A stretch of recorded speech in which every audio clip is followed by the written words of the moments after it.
Bonjour à tous les amoureux de la lecture. Aujourd'hui, je vous apporte un livre, Autopsie de l'injustice contre le père au tribunal de la famille.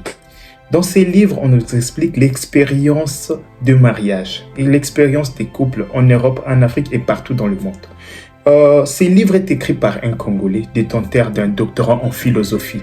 On traite plusieurs questions dans ces livres. Pour tous ceux qui veulent acheter ces livres, contactez le numéro affiché ou écrivez par mail. Ça va beaucoup aider la jeunesse, surtout les jeunes mariés et tant d'autres qui sont dans ces processus, à voir comment gérer tous ces problèmes.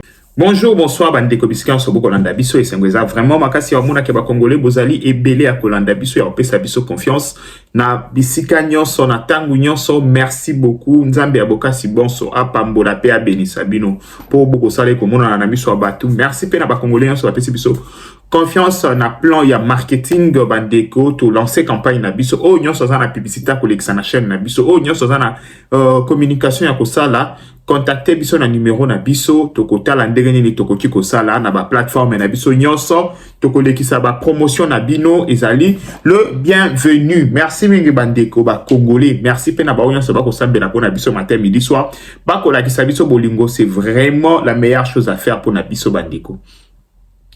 Compatriotes nyonso congolais, avant tout bande émission, je vous invite humblement ya osala devoir patriotique na bino. Qui dit devoir patriotique, ko aimer vidéo. Aimez massivement la vidéo. Ko commenter peu positif na RDC. Hier même on a la direct. Na mona ki Rwandais moko yaki na chaîne na biso. Anda ko commenter hein. Alors ça la pression. Je vois ba Congolais ba otali bona miso, j'étais en mode waouh, Congolais. C'est comme ça. Mais je pense que tout comme dans la moins maturité, tu es déjà comment répondre à toi na nyonso. Avant, on avait souvent tendance à minimiser bango, ya ozolo bakena, ce sont des Rwandais baba, okena biso wapi. Mais après avoir vivre makabo, to vivre pendant 30 ans, te comprendre que bateau, toi ils sont na droit à négliger bango te. Bateau yo, il faut to kende na bango niveau bango balinga meme na biso. C'est ça. Le communé yango wana. Merci beaucoup hein, Congolais nyonso ya bonne qualité. Place nyonso zali. Merci. Bandeko, problème y a retrait. D'abord M23 na est ya République démocratique du Congo. Tout le monde biso nyonso to bandiko mona yango, ba bandiko sala ba retrait na bango na ba village nyonso bazwaki, ba komi ko zonga, lobi même na ko kende plus loin, ba camion komo zongi sa ba militaire rwandais. Bandeko, vigilance faut ezala nesika oyo. Ba tebele to sepela to mona déjà ba retrait. Pona yebisa ki bino ki retrait ozala. Et puis, nous avons que les arachis calendrier coordonné d'ici mois d'avril, car à mois 4 à 5 jours, mon agneau, bon, à niveau ni bourse et la retrait. Et deux grandes villes Nabiso, plus, na information sur Nazanango, c'est Bukavu qui sera libéré au premier temps. Batounia sera ok, de combien ma force, na baounia sur la Goma. Goma, c'est des Goma maintenant, ils vont voir où est-ce qu'ils iront. Bandeko.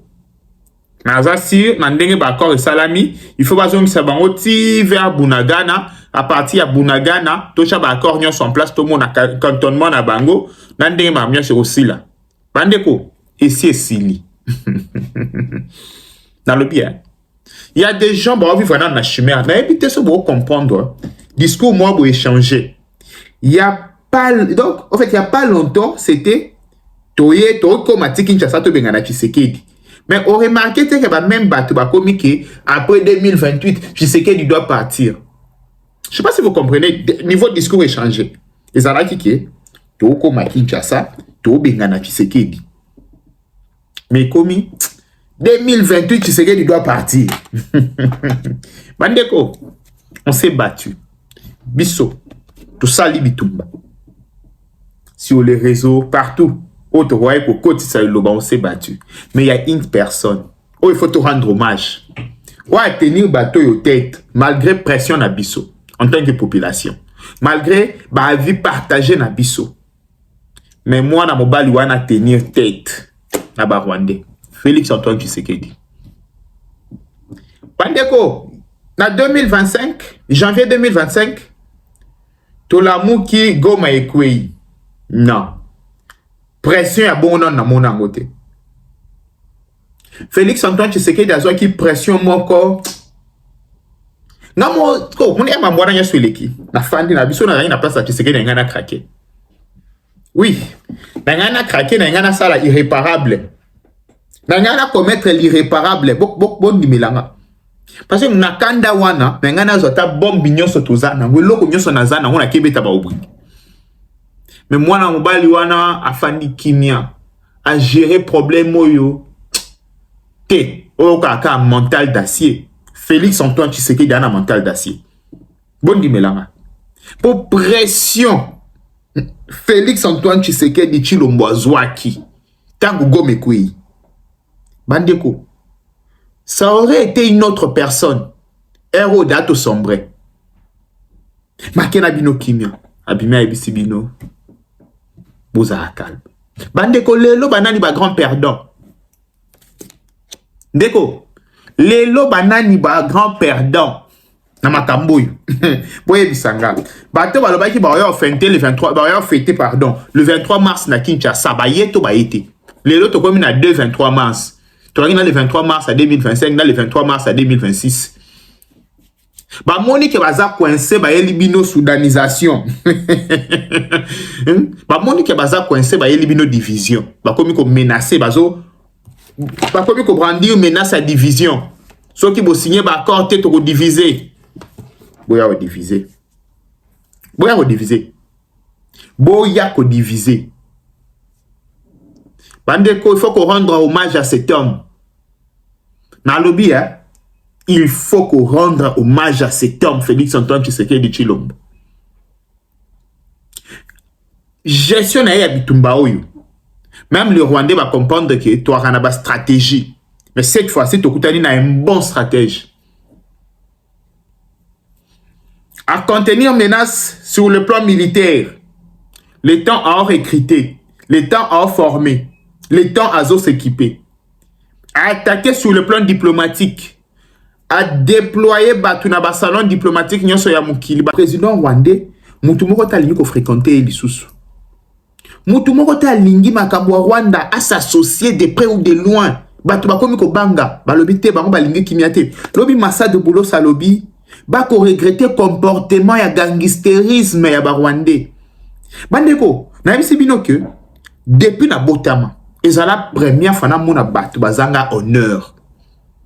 Touti ko signer un document même pas 2 jours. Bandeko, basé la kata basala kata semblant. Baké ko attaquer Uvira. Qu'est-ce qui vous a pris? Ba américain ba lobby ba kamwa comportement wana. Mais batali RDC respectueux ya ba texte. RDC sali na elo kota fandi ya talibango. Bandeko, il fallait que kaka bato yo bazwa ba ville na biso pour te comprendre makambo mususu. Je vous dis, bato depuis bazana Goma, ça fait combien de temps?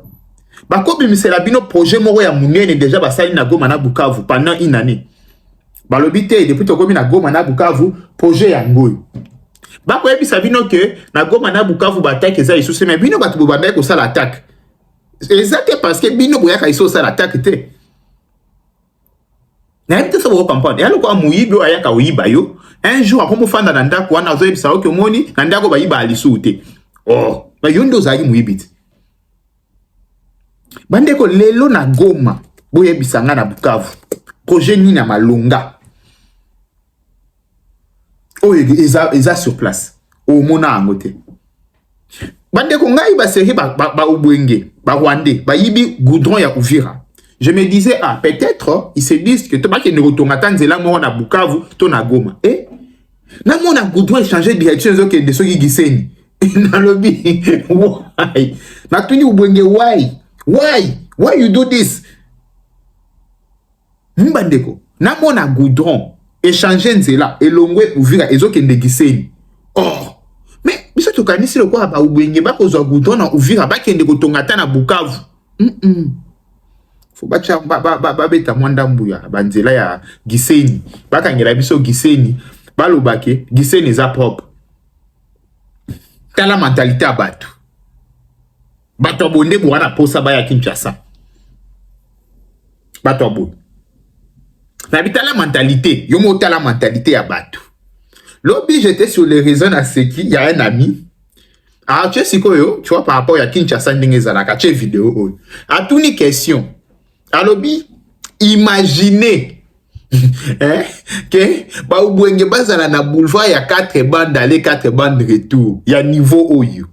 Tu regardes tout sur rapide. Bandeko, sans rire, moi je vous dis, à part kaka assainissement oyo, bandeko, il y a 18 ans, ma baby c'est la kibiso ya Kinshasa. En matière, il y a infrastructure. En matière, il y a beauté à ville. Kigali était le mana Kinshasa tabukete. Je vous dis. Et ça que assainissement est ma ben à ville à Kinshasa, urbanisme est à moi ma ben. Et toko bongisa, toko bunda lo kwa mibali to bongisa. Mais ni tete sa bandeko Kigali et quoi par rapport à Kinshasa?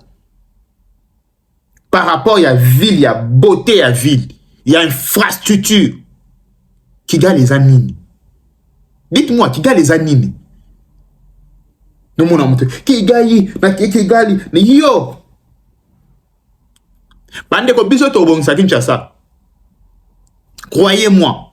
To sala nyonso yango to yakawawa. Okoyoka to ko loba to ko ganga. Monsieur le président, to bongisa Kinshasa. To cha système assainissement ya kitoko to sala. Eza pona lobby to tele matebi sabatwana kitala. Bolongwa kuna. C'est ça. Pendant que je vous dis que comme il temps congolais yé moko. Na bien, congolais yo moko. Ozwa conscience que mutu monte akobongise la yo Congo. Bato bazui Goma Bukavu ba Rwandais ba fandi wana. Est-ce que nini ya malonga ici ba sale libino? Po ba la kisabino ka ke mwana mboka za mwana mboka. Metala nabandundu. Landa na ba kikwiti partout. Okomona ke misale ko salam. Ba opito e ko tongama. Ba aéroport yeko tongama. Est-ce que vous comprenez? Ba aéroport yeko tongama. Ba nzela minene ko tongama. Bande ko je vous dis que projet à université à Goma ezala qui déjà na carte. Ba tonga université munene. Mais ba ubwengo ka mutu ba yo sa service moi c'est que zangatino. Combien de nzela stade même ya Bukavu ba koma ki tonga déjà. Bande ko au fait. Non, ba to yo. Habité. Mais pour nous, Sabino, ils ont dit que les efforts sont mis en place pour récupérer terrain à Bissognon sans problème. Et Nzambe pas azaka amuneni. À partir de Bitumba Oyo, il faut que les Congolais soient matoi, na misu. Abisie, tala. Oya zanani. Congolais, ça a commis Moutamaele. Kongola yebi oya kondanaki na oya kondanaki te. Bandeko, Kongola yebi oya kondanaki makambo na oya kondanaki yango te. Attends, le pina okaka besho azako c'est comment je peux dire? Azako c'est justifié en disant que tozo condamné Rwanda na M23 te poto condamné pe gouvernance ya RDCT. Te, ici il y a un problème. Awa ba eko agresser de biso. Bah quoi agresser biso. C'est ça bande konanga yi ba congolais nyonso ya bonne qualité. Ya qualité malonga, ya qualité supérieure, c'est ça. Notre armée se porte bien, se comporte très bien sur le front. Tant boyo kaka ibu, peut-être boye baté. Ibu o boyo ka ibu wana. Bandeko. Yo moso talika bomoni façon ni bazali équipe. Oh yo mona teke signature ba américain za wana. Yo moni teke ba américain tu va laisser ni nzaka place wana. Tala ngo bien. Tala ka la télé, tala itelemeli. Yo moni teke marines mtu za wana. Bandeko ibu azonga kana eli susi mate. Ngwato sa maseki. Ibu azonga ali susi mate. Ibu okende kaka. Félicitations à Bawazalendo nyonso oya villa Uvira. Bandeko, ba yebisa ki bino ke Uvira kawe ko s'installer. Tala Uvira, tala comportement ya Bawazalendo na Uvira. Même Wazalendo comme professionnel. Siko ya na retourna ba Nyamulenge nyonso ba kimaki Uvira. O te ba wasatake na ba Nyamulenge. Basuki wapi? Basuki wapi? Mandeko. Na so ubwenge balo kutamo batoyo. So boye ko répondre ba ko mo finga. Te bo finga te to solo la de to solo la boy. Basuki wapi? Congolais fungola ndemisu. Bande ko pona information, ba Rwandais ba bandi déjà retrait. Na bazone nyonso ba okipaki. Et ben il faut basa la retrait bande ko za ku te ke ote ndenge ko ka mutoko ça. O Félix a le bien CD.X exacté. Lobby les Américains ont été clairs. Ils ont dit respect à souveraineté à la République démocratique du Congo. Ba makambu nyonso ko sala ma ezali clair. Respect à souveraineté à la République démocratique du Congo. Nyonso eza clair bandeko. Tout est clair. Et là, on a rediscuté dans le ezate. Donc, c'est ça, bandeko. Nzambe asunga, merci na bandeko nyonso, nde na koyeb sabino ba onyoso bazana pour sa partenariat na biso. Ba konyo ko contacter biso na numéro oyo po na ba publicité na bango nyonso, ba message na bango nyonso, tozali na ba tarif nyonso ya bien. Contactez-nous pour vos promotions. Merci mingi, bye bye. Ciao.